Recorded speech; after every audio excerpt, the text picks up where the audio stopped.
নিশি রাতে 7 সমুদ্র পাড়ি দিয়ে দূর দূরান্ত থেকে যত রাক্ষস আছে সব আইবুড়ির ডাকে ছুটে এলো। সকলে মিলে লাল কমল আর নীল কমলকে মারার জন্যে রাক্ষসপুরীর ভেতরে চলল।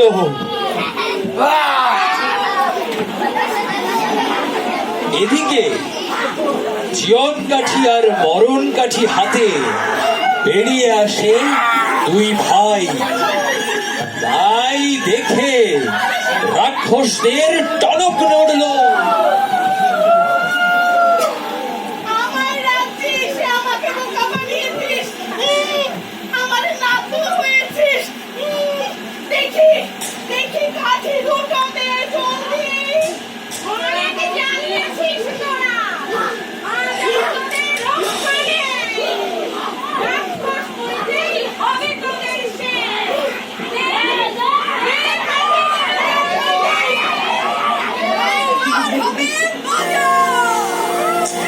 জীবন কাঠি ভোমরাটার যেই না ছেঁড়া পা, যেথায় যত রাক্ষসের খসে গেল পা।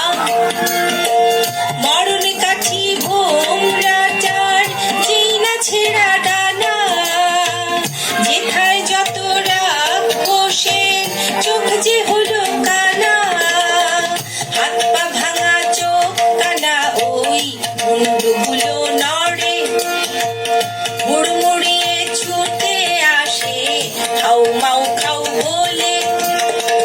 যেই না এবার ভোমরাটার বুকে পড়লো ঘা, রাক্ষসী রানী মা